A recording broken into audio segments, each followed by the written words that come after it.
Good morning, good evening, good night. This is More on the Road with Bernard Moore the third, presented to you by More and More Sports Management. Nothing but more is definitely what we're all about. We're here live at Hillcrest Christian School. I know you may see some young man down here just shooting around, getting a few shots up, getting prepared for upcoming season, finish out school, things are along that nature. But joining me today is the man that who helped put all this stuff together. I know he's going into just completed his second season here at Hillcrest, and the outcome wasn't what we would like, but you see the progression in the team, and I can say one thing that being a part of it, definitely proud of what has taken place amongst the guys. But if you are a spade player and you play with your teams, depending on who is, as I say, dealing the cards, you kind of question how they shuffle the cards, how they deal them, hand them out to you. I don't know if Coach plays spade, but I know he's definitely a good spade player. Joining me today is Coach Greg Thedford, coach over here. Coach, how you doing today, Coach? I'm doing real good, coach. Now, I know you heard me talking about playing spade. You don't know what you're getting, especially you got somebody that they shuffle the cards, they be doing all that crazy stuff, they'll be dollar stacking, and then they deal the cards, then you look at your hand, then you look at your partners like, I got four in the push, or how many you got. At the beginning of each season, this is you just completed your second season, well, second and a half Yeah. season. Just completed second half season. Do you ever go into next year look like, man, what hand am I finna be dealt? Not necessarily. Well, coming into this past season, it was sort of like that. But I wasn't really too much worried because we had four guys that returned from their previous group that played for the state championship. So, like I say, leaning on those guys back, I knew we was gonna be fine. And even going into next year, I want to say we got 7 or 8 sophomores coming back. So they was in that championship moment this past season. So we'll be fine. We just gotta continue to work hard and come in the gym every. What is you coming to this off season? You know that, especially at Hillcrest, all of your team, the players play other sports. What are your expectations for them to finish out this academic year, looking forward to next year? Just finding time for them to get in the gym, get in the weight room to get better, even out there on the track to run and condition. So just kind of finding time in between. Um, we do have a few guys that won't be playing those other sports, so they can have more time to get stronger, faster, bigger, and like say get better on the court. Now, looking at last your first year, I'm gonna put it your half season. You came in, you took over a team. You lost, I want to say probably about two or three players from the team, but then coming up to the following year, you gained a few more players. What was the difference between the half season you took over and coming to full season? Because you almost had basically almost the same team. What was the difference? The difference was those guys just needed some discipline, and some of those guys also just needed those reps. But the biggest thing was just a discipline to understand, just even the small things, keeping the locker room clean, keeping the gym clean, just some of the small things. Then you can worry about the other bigger things. Now, with that, now, I'm glad you said about discipline. Discipline is very important. Off the court, discipline can definitely transfer to on the court, but sometimes players don't see how they equate. They are similar. What is something that you do to kind of instill in the players says yes, they do be basically the same off the court and on the court with discipline? Well, I'm just old school in a lot of ways. So just going back to how it was back when I was in school at Provine, and then just talking to some coaches and stuff, and then just kind of relating to the kids as well. A lot of them, come from 2-parent household, and then like I tell them, y'all blessed to be coming to a private school. Your parents got to pay for y'all to go here. So just trying to make sure they understand some of the, like say, the small things to do what they need to do. Now, with that, also playing, looking at the public school, I said we're both products of public school, in which I love my education from Forest Hill High School, right around the corner from here at Hillcrest, and I applaud that. The difference between the public education and the public setting compared to the private setting. What's your equivalent difference? Like I said, with you being a public school graduate as well. Well, the classroom size was a lot smaller here at Hillcrest, so that's really good for a lot of kids. It's good for some parents; they can feel a little more. secure on their child education, and then of course they got to pay to go here. So it's a big difference, I will say. And then when it comes to the sports side, I know here kid want to play, they can come out and play. So in public school there are a lot of trials. So if a kid go to a public school and they don't make the team, I mean it's just something they just have to deal with. Now, with that, you've received a lot of players know that went to public school, uh, didn't make the team, or someone made the team but what was not playing, and they decided to transfer. Not saying that what was the reason, but they transferred and they came here and they were very productive. Was it something though that you instilled into the player, or it was just they were given an opportunity? You're always given an opportunity when you come in here. Well, whether I have 19 guys or 1 through 19 is gonna have the opportunity to show us what they can do. But that kid that comes in, he also gotta um, buy into the system. He can't just come in and just think it's gonna be his unless he just shows he's a dog on the court. But he gotta buy into the system because once again, you didn't make the team over there, which is fine. You over here now, but you do gotta show us that you are willing to buy into what we have going on here because we've been in something over here. Again, this is a More on the Road with Bernard Moore III, talking with Coach Greg Thedford, head coach over at Hillcrest Christian School, 4060 Southside Road. Definitely come on by and look. You can see some of the banners and the championship they won. It is a small institution hidden in South Jackson where I think you can come definitely get a good quality education. Like Coach stated, it's smaller stats. You get that personal one-on-one opportunity. And then as well as on the athletic side, they open up the doors and opportunity for you to play multiple sports. So not saying that you're going to be bogged down to just only one particular sport. And there's some things about at smaller private schools that they share the scholar athletes because of the number of students. But it is a good opportunity for you to definitely come on in and learn, as well as get a Christian education, as well as be part of a championship athletic team. Now, Coach, now we speaking of championship. Like I said, you finish out your half season and you came into your first complete season. It's almost the same group of guys, but like I said, you had to tweak a few things to get them to understand the expectation at the beginning of the season to the outcome of the season. Were they similar, or that's what you expected, or were you surprised by what happened your first full season? Well, that's what I expected from the beginning of the season to the end. Like I said, we set our bar high, and old guys did meet those expectations. It was rocky doing summer league, but like I told them, I'm not too much worried about summer league. I just want y'all to get better, learn each other, learn us as coaches, and we'll worry about the rest when the season hit. But once those guys got the plan, we kind of tweaked a few things when it came to rotation and stuff, and those guys really bought in and it really showed, come the end of the season. Now, I know, like I said, you had last year, you had seven, your first full season, was it seven seniors?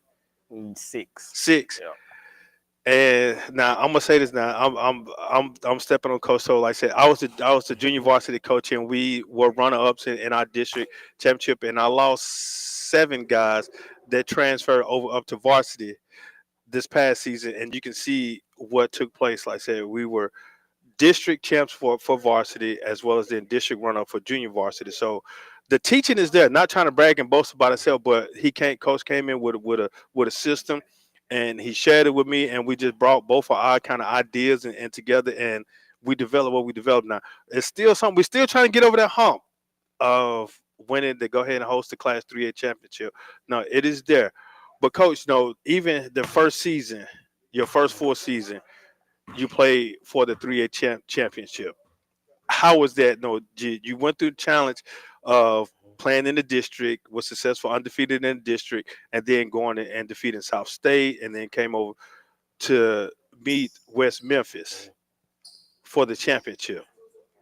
What was it like? No, winning South State, and then you played in the championship game. It was a great experience. It was a really good experience for the guys. That West Memphis team we played last year was just a really great team. But I had a lot of guys that was never in that type of moment, that type of setting. So it was kind of shell shock to those guys. A lot of them were tired. We did play the night before, so it was just so much things played a part in it. But not taking anything away from West Memphis, that was a really tough West Memphis team we played, and we just wasn't prepared for that. Now, with that, what you're saying though, that you played the night before, then had to come play a real tough game, then you had to travel to even play the game. What is something that you can tell in the mindset of the players? No, definitely get prepared for this because you had to play a hard fall. Was it Lamar Christian The night last year? before, that Yes, was Tunica. We played the Tunica. night before. Tunica the night before, in which they were a very shooting team. They were an aggressive team from the north, and then had to travel back home, get some rest, then travel back again to play a West Memphis team. What was something you was trying to tell the guys to definitely be prepared for that? The main thing was just to get some rest. Some of those guys did it, some didn't. But I mean, we paid for it the next day in the championship game. So and it was just the biggest thing for those guys to get rest because I mean, I know I was tired and I know they had to be tired too just to play. So just to get rest. All right, and with that, what is something that you can kind of prepare the guys for this upcoming season? Because I know that's still our goal again. Mm-hmm. That we still going to repeat is this not the goals are not going to change. Mm-hmm. What is something that we can prepare the guys for this upcoming season to be prepared for playing day after day and tough games against tough opponents?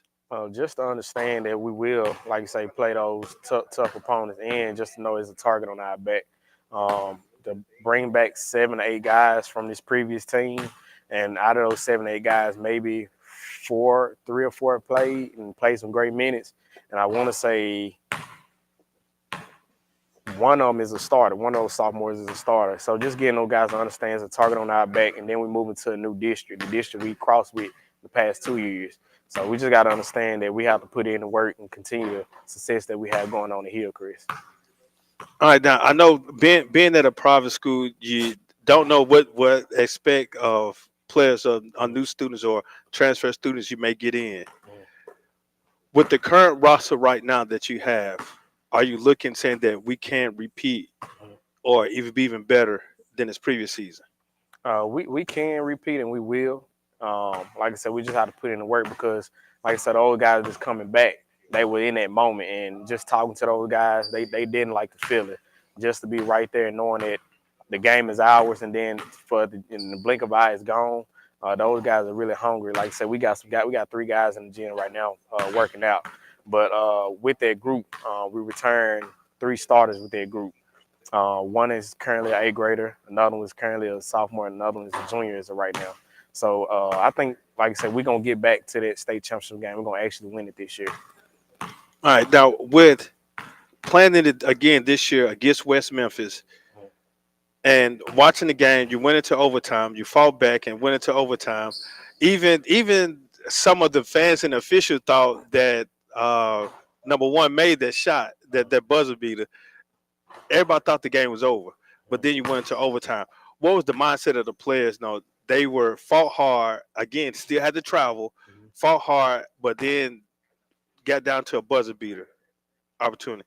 What was the mindset of the players going into that overtime? Uh, I want to say they was it was probably like tired a little bit because when that shot went up and the way it hit, everybody just knew the game was won by us. We had several opportunities before that shot to secure that win in regulation, but we didn't. But when that shot went up, we just knew the game was over with, and Hillcrest was state champs. Even though, like I say, even the officials thought it, that happened our way, but it didn't. So going to overtime, we just knew we had another 4 minutes to take care of our business.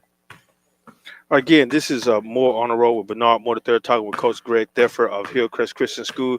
Just want to give thanks to those individuals that definitely helped make this show what it is. More and more sports management, nothing but more. www.mms-management.com. Give us a call and see how we can be a part of your event, help plan, all that good stuff. Contract negotiations from A to Z. Scripture that they utilize is 1 Corinthians 12, many different gifts and talents, and that's what more and more sports management provide, different many gifts and talent.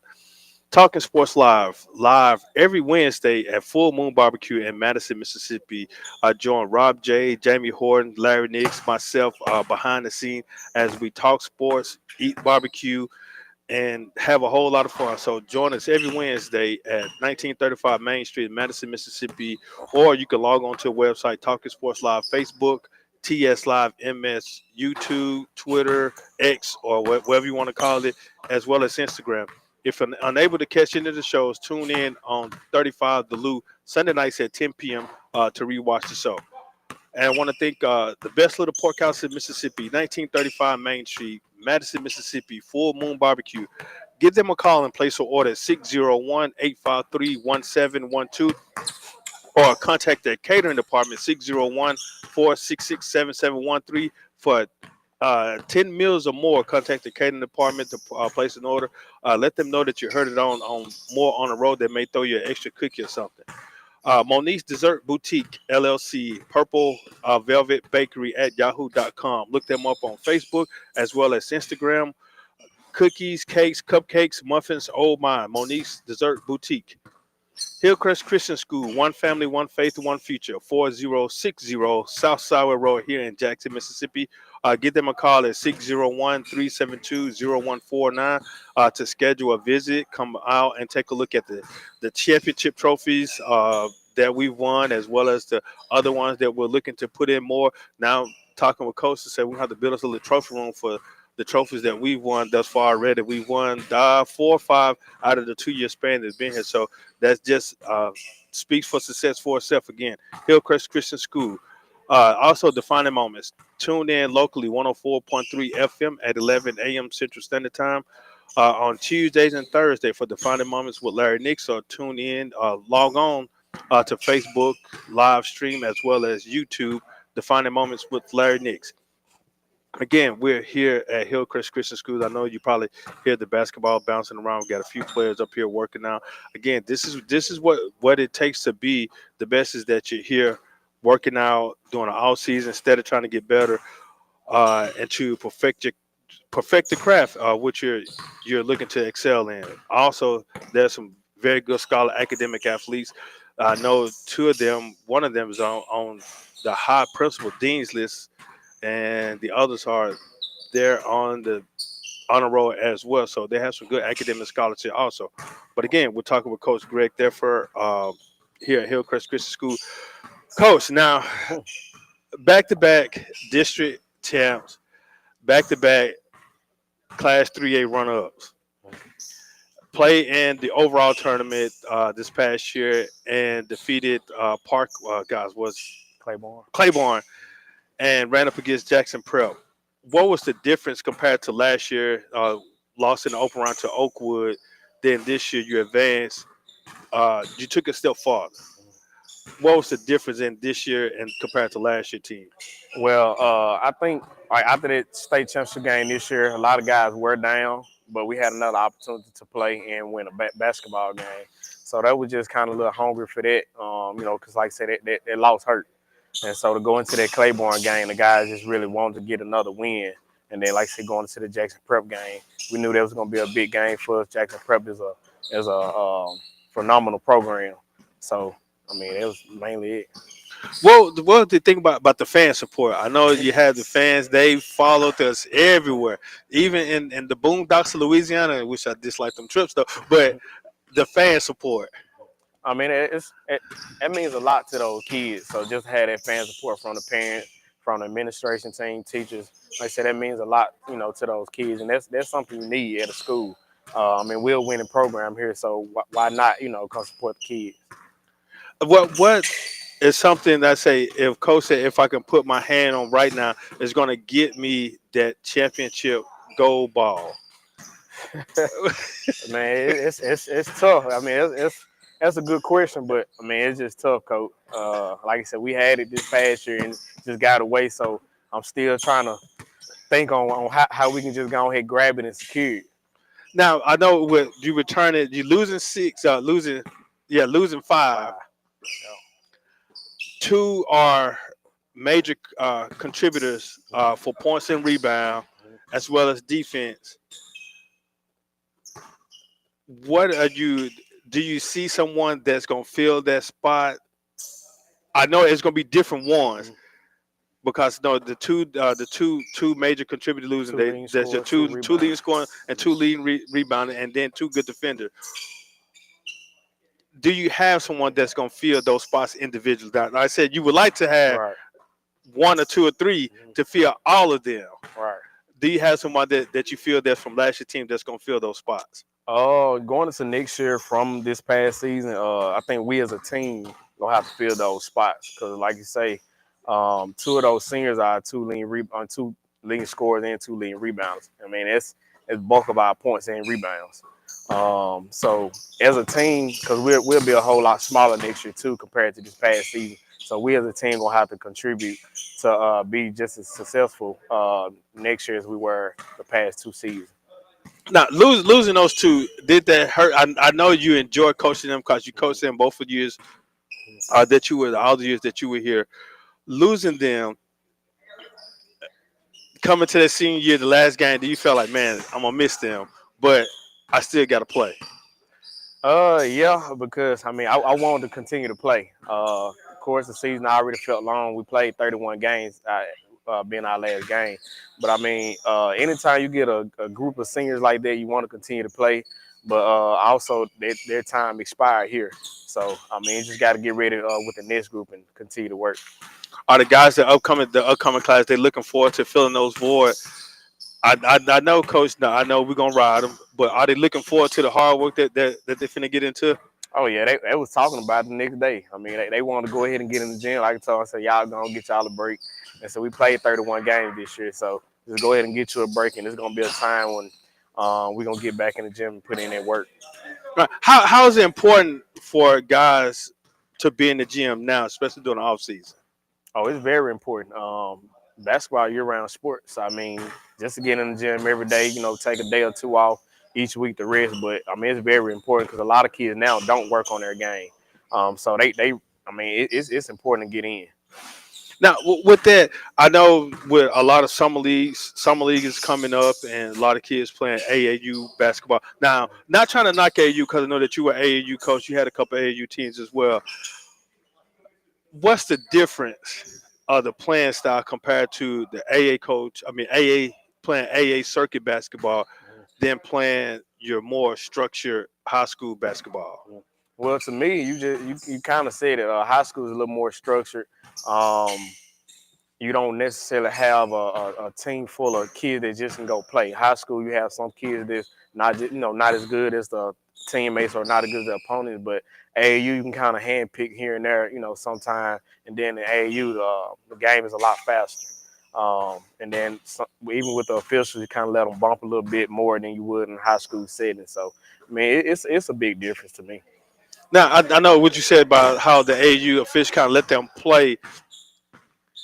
A lot of the players bring that same, they kind of bring that same momentum, that same Mhm. attitude from AAU to high school basketball, and it's still playing against high school students, but it's just like I said, it's a different game. How hard is it difficult sometimes trying to change the mindset of the player that just came off an AAU circuit? They probably have been traveling all across the country and won and played against some top five basketball players throughout the country. Is it hard to kind of change their mindset, saying, "Hey, now you're back to structured basketball compared to the AAU circuit"? I actually love it because I mean you get an edge from some of the kids now in the sense of because in AAU you have a lot of one-on-one basketball offensively, so you do kind of got to change their mindset on that because I love team ball. I don't like that one-on-one separate stuff.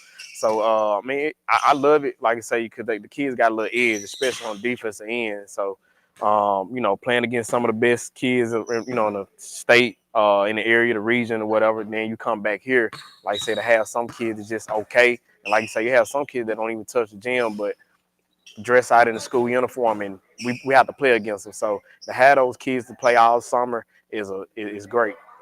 Now, with that, I said, play on something like I said, no, your body needs rest, and then transitioning.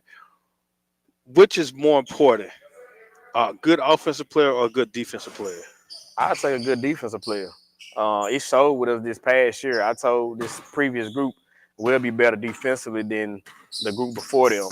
We was a little rocky early on guys trying to understand their roles and understand assignments defensively, but it really showed toward the end of the season when it really mattered. So I'd take a defensive player all day because you have to get a stop. You can't trade bucket for bucket. We saw that against Prep. Prep is a well shooting team, and they also were getting stops. We wasn't scoring offensively, and we weren't getting a stop. So I mean, at some point, you have to get a stop. So Now I'm gonna ask you because I know as being a former player yourself, the name on front of the jersey. Mhm. How much does that play a part in some athletes' eyes? It should play a major part. I mean, in school giving you a chance to play. So I mean, I tell the kids all the time, you have to play for what's on front of your jersey. Then you can get, the name on the back of your jersey. But I mean, I love the fact that a lot of high schools don't put the name on the back of kids' jersey. There's a lot of kids think, hey, my name on the jersey, I get this number. No, you got to play for what's on front of your jersey. Because I mean, this Hillcrest Christian. If you look around the gym, it's a lot of banners up. So I mean, the championship pedigree is here. And like I said, I'm here as a coach now. I'm looking to add to that. So I'm just trying to get those kids to buy in and understand it as well. And how do you feel sometimes with kids? They look at the schedule, they go down the schedule and say, well, this is the game I'm looking for. I don't know about this game. No, we look at it, is this going to be a cakewalk? And they're sometimes they're predicting their outcome, and the game hasn't even started yet. Right. How do you feel about players sometimes? Even you're gonna have some players that's on the bench or that's on the teams like, man, they're gonna beat us. And I know I've heard it and I've Mhm. seen it, and it irritates me when Right. it's like, man, don't even dress out. I only want you on the team. Don't dress out if you're gonna have the mindset. How does it make you feel as a coach, though? Especially does it you hear about it after the game, and then you want to say, well, they're gonna pay for it in practice next day. Well, I can't stand it because I mean it also shows on the court who's scared and who's not. I mean, all my players know me. I want a dog out there on the court. I schedule games. I'm the one that does the schedule on the games, so I schedule games. I don't ever schedule an opponent to say this opponent gonna beat us. We're gonna go out there and compete, and we're gonna play hard. We're gonna give our best. Hillcrest team.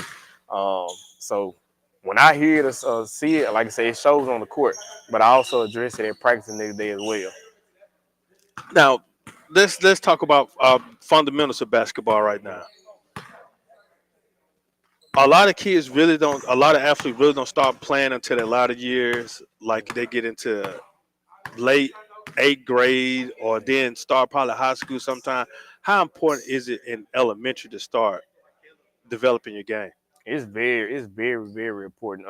And a lot of kids, it shows in a lot of kids, because the IQ aspect comes in the major, part of the game.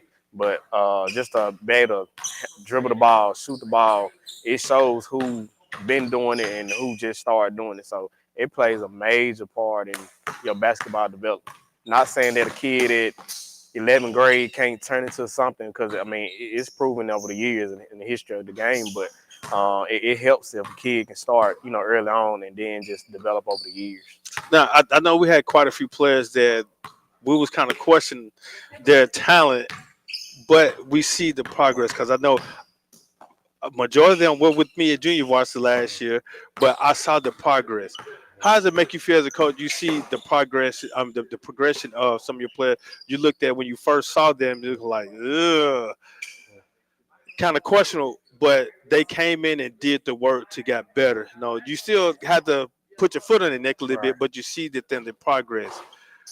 Do you see that is quite? You probably know who I'm talking. I'm not gonna say the name, but you know who he's speaking of. Do you see them improving this upcoming season if they put in the work? Oh yeah, I actually love that aspect because I love the development. Like I said, I love the progression of a kid. I mean, even with the team, each year your team is gonna get better, even throughout the season. The season, kids supposed to get better.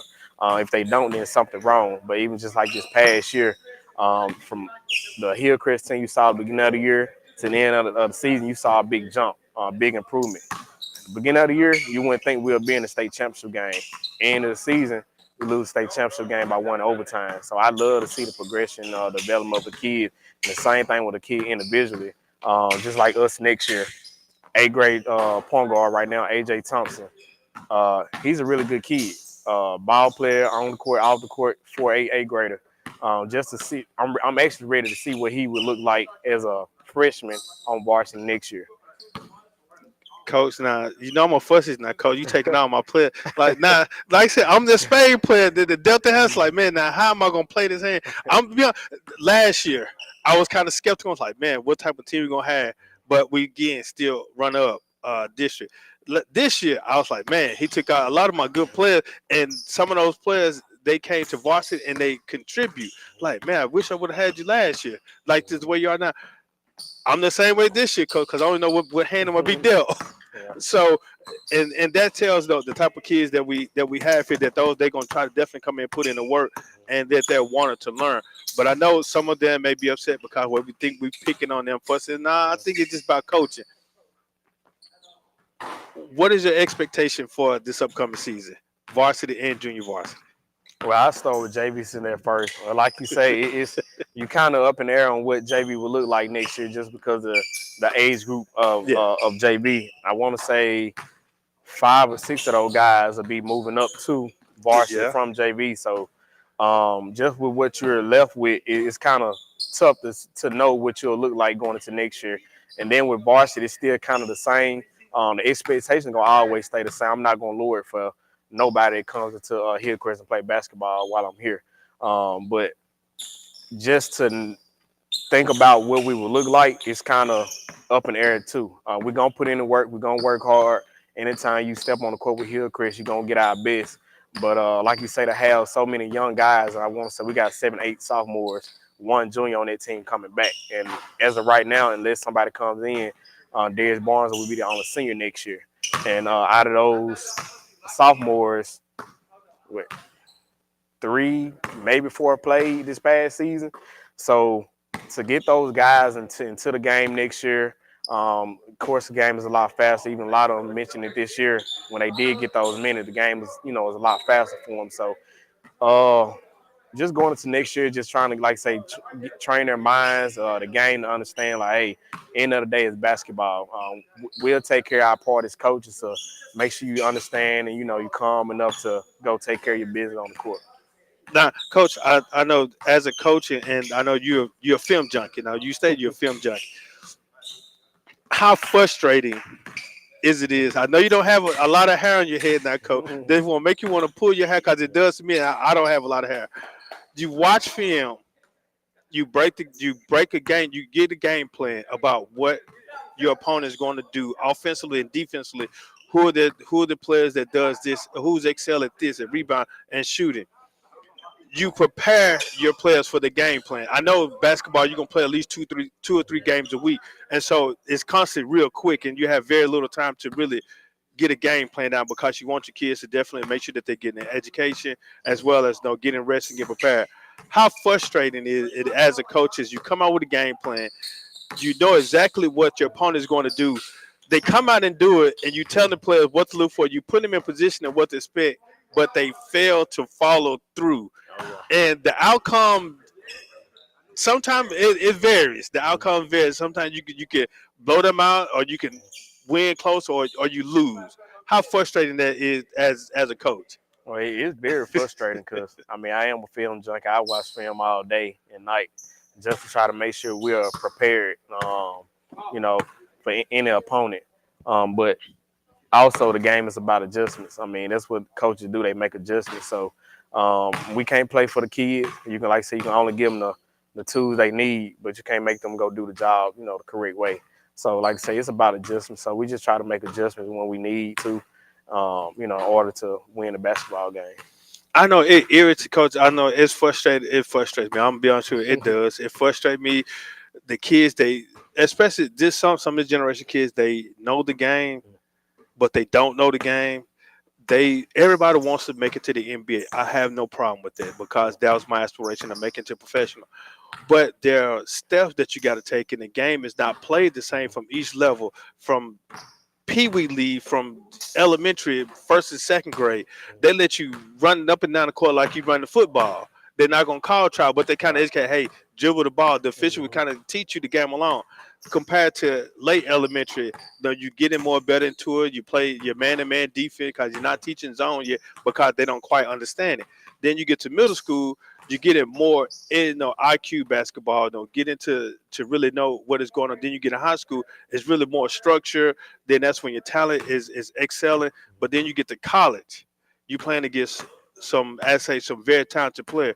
But everybody wants to make it to the NBA. Again, I had no problem with that. That was my aspiration, playing professional. How difficult it is sometimes the kids that watch NBA, but they don't look at all other levels of basketball because it is the rules are different. You can do certain things in different leagues, but how important it is for the kids to definitely look at all levels of basketball to understand how the game operates. Well, it's very important because, like you say, the rules are different in the NBA than they are in high school. So for me, like I tell the kids, I don't mind you watching the NBA, but you do need to watch a lot of college basketball and go watch some other high school, games as well. So you can also look at some of the mistakes that they're, making. Not saying that the pros don't make the mistakes, but it's rare that you're gonna get a high school kid that can consistently shoot a shot from half court like you would, see in the pros or even in high school. You can't take 3 steps as you can in the pros. So I stress it to my guys a whole lot. They need to be watching other high school teams or even college basketball and then come out here on the court and work on that game and stop trying to bring what they see from the pros to the court. Now, well, I said you're a film junkie as well, so I know you watch basketball outside of, when you have opportunity to not at practice with your team as well as, playing the game.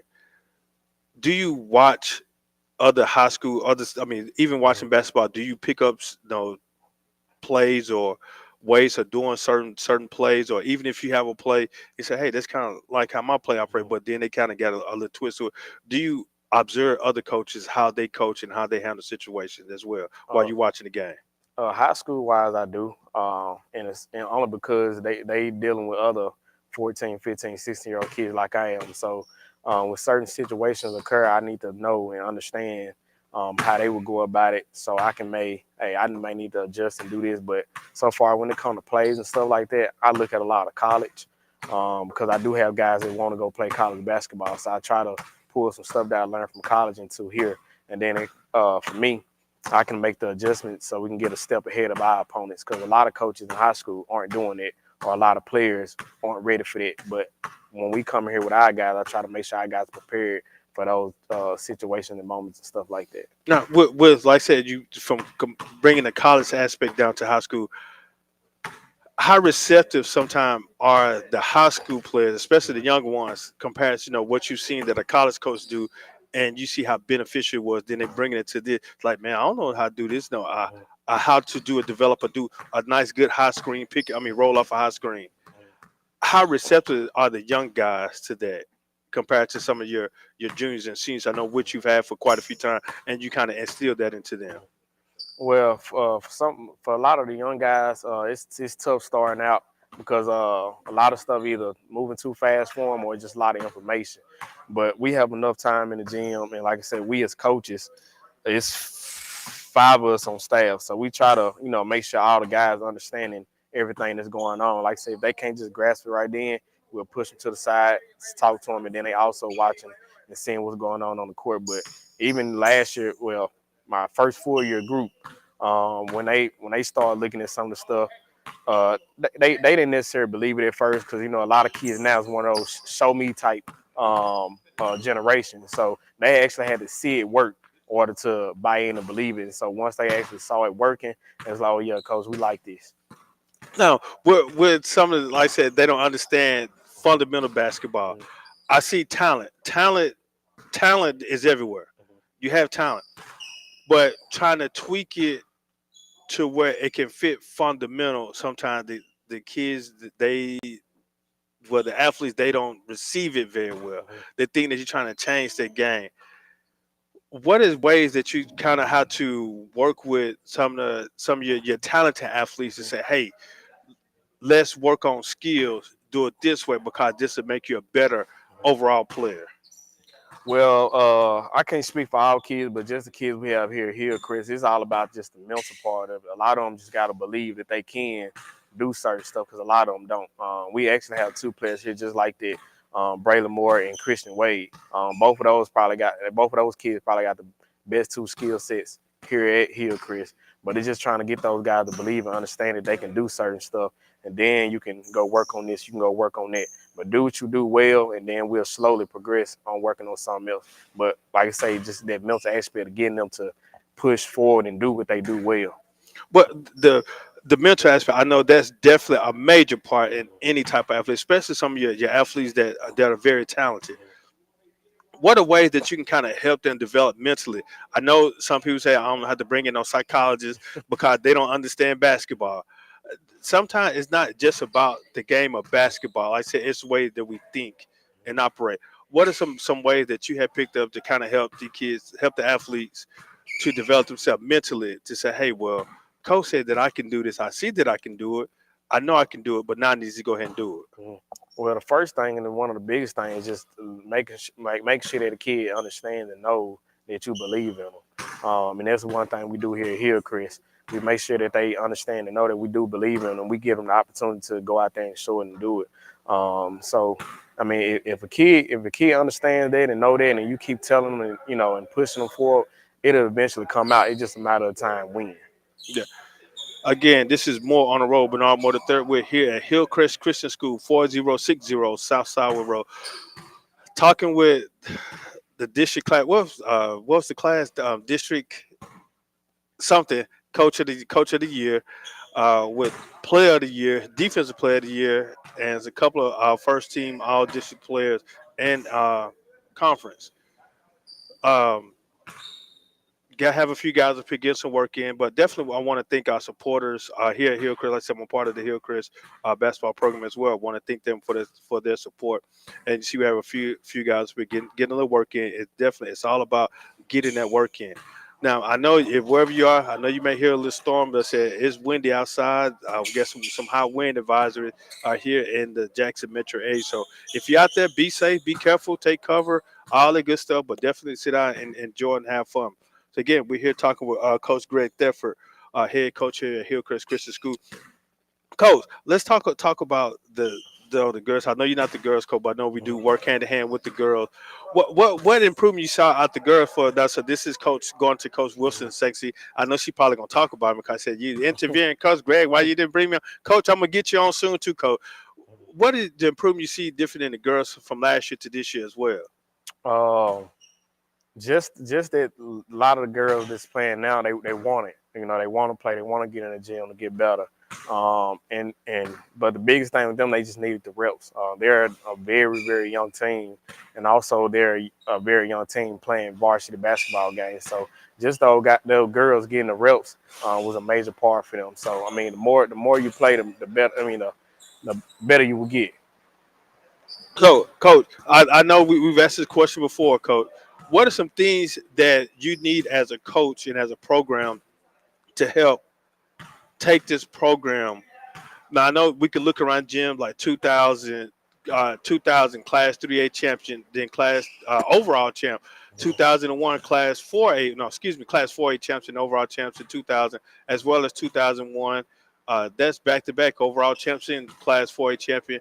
Then 2003 overall champ, 2007 Class 3A champ. Count. What is something that you need right now, like either from equipment or some more players, big or small, or a guard, or uh, need to definitely go ahead and put your banner, go ahead and edge your name as a championship coach, not a run-up, a championship coach Yeah. here at Hillcrest. Well, just speaking to the end of it, I mean, I just need my guys to just get in the gym and continue to be in the gym and get better.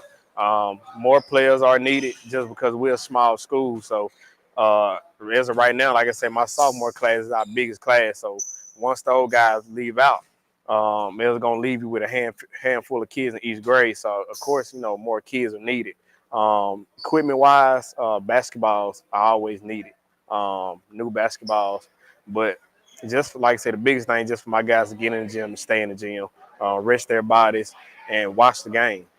Yeah. Now, how important is dealing with nutrition as well? Because I know a lot of kids they want to eat the hot Cheetos, the hot Funyuns. My son, they got me eating the hot Funyuns and hot Cheetos now. Eating those particular type of meals instead of eating fruit and proteins and, as I say, one of my teammates' mother drink our juices and eat our vegetables. How important? What type of nutrition do you think you can kind of encourage the kids to put into their body so that they can, like I said, endure playing day after day on the court, and then help and heal their bodies, have good recovery throughout their bodies, their injuries. Well, they definitely need to leave the hot chips and stuff alone. I even had a kid this past season was trying to eat some nachos before the game. I'm like, it's cheese and dairy. Like, you don't need that. Had some kids some years ago in AAU eating nachos, and I said, hey, look, you finna have a bad game. And sure enough, he got in the game. He needed me to take him out. But the kids that need like to eat some deli sandwiches or something like that, just something light. Not too, not too filling, but just something enough, to put on their stomach. Drink plenty of fluids, stay hydrated, water, Gatorade, Powerade, and stuff like that. Electrolytes. So. What is now? I know I'm probably getting ahead again. What a type of conditioning that we're looking for this upcoming season to get the guys ready? Like I said, playing 2 or 3 games a week. Oh, we hitting that track good. Like I said, I told the guys we're gonna give them a little break, and then we got to get out there on that track so they can get in some shape. This past season, it was a struggle early on, and I think it's going to be even more struggle next year because probably like a good 95 to 98% of the kids coming from the football field, and I want to say it's like a week and a half, 2 week gap in between football and basketball season. So we're gonna definitely have to get in some type of shape, especially with those guys coming from the football field. So that track is gonna be used a good bit, and a lot of these stairs in this court are gonna be used to get some good conditioning in. What are the guys expecting for this upcoming summer? The ones that'll be here and that are potentially are not involved in the AAU circuit or AAU basketball. Just being in the gym, putting in some work. We're gonna play one, maybe two summer league games and tournaments, but I'm not really stressing it this summer because, like I said, a lot of my guys do need to get in the gym and work on the fundamental aspect of their games to be better. Now, how do you feel about when guys they go off? They really don't hit the gym a lot like I supposed to, but they go off and work out with another trainer, a personal trainer, or they go off and work out with other guys at other schools. How do you feel about you guys doing that sometime instead of working collectively as a team to get into jail with each other so that they know each other when they're on the court? Uh, to work collectively as a team, I would love that even more. Because like I said, it builds camaraderie as well. But to go work with a trainer, anybody, I'm not upset about that, just as long as they're working on stuff that's going to translate to the game. Because a lot of trainers aren't working on stuff that's translating to the kids' game, and some of them are also training each kid the same. So you might have a kid that can barely dribble the basketball. He's trying to go between the legs and go behind the back and all that. So some kids, need to just find somebody that understands what their need is, and then just work on that. How important is yoga involved in athletes' life? Uh, it's a good it's good. I mean, it's a good routine. We did yoga when I ran track in high school, and that actually was pretty good for us. It was new to us as well, being Uh-huh. 16, 17-year-old kid doing yoga in high school the day before a track meet. It's real good. That's a good stretch for your body. I tried finding somebody that can come in and do yoga with us my first year here. So hopefully I can actually put that to the test next year, and we can get out here the day before the game or something like that and do some yoga, because I mean it's good for your mind and your body. Now, do the guys get some quiet time where, like, I know being a former player and being a former coach, well, being a former player in the locker room, we want the music bumping, all that stuff. Don't get as I say, get hyper, get crunk, and all that type of stuff. Do you ever tell the guys just sit down and just turn the lights off and just sit in the dark room and get quiet to focus before a game? I don't necessarily just tell them just sit down and be quiet, because everybody kind of lock in different per se. But all the loud music and stuff, I don't really just too much care for, because sometimes it's just too rowdy. But I don't really just tell them what to do and what not to do before a game. All right. Well, Coach, I really do appreciate your time for joining us this Saturday. Wendy said, I know the guys were kind of excited. Hey, we're finna go up and get a little workout, because I know one of mine, he was like, he barely woke up. I said, I'm finna go to the gym. All right, give me a moment. He hurry up and came out here. Is there anything you definitely want to share with our followers, though, about what Hillcrest need as a program, and then let the new district they were about to go into, let them know what they're getting ready for? Just to the follow, just continue to follow and subscribe, but also come support Hillcrest next year. Like I said, we got a lot of great things going on here. Um, and to the new district, I mean, Hillcrest coming. I already talked to some of the coaches over there. They know we coming. Know we're not gonna back down. I know they're not gonna back down, but I mean, it's gonna be a dog fight for them. So we just looking to have fun and continue to do what we're doing over here. Who all in addition now? Us, Lamar Christian, Silver Bay, Prentice, Centralville, and Laurel Christian. Uh-oh. Yeah, So they don't know what they're in the waking for. yeah. Hey, I tell everybody, hey, when we step on the floor, hey, we cool after the game, but we step on the floor, I gotta let my guys take care of their business. All right, Coach. Well, Coach, great there for Hillcrest Chris. I really do appreciate the time for joining me this Saturday, man. I know these kids ready to get excited. Go ahead and get them a little bit more run in. But Coach, appreciate the time for joining us this Saturday. I appreciate it. Again, man, thank you for joining and tuning us in. This is More on the Road with Bernard Moore III, presented to you by More and More Sports Management, man. You know how we get in and out. Talk to you guys. See you soon somewhere. Don't know where we're going to be. Holler at you guys later.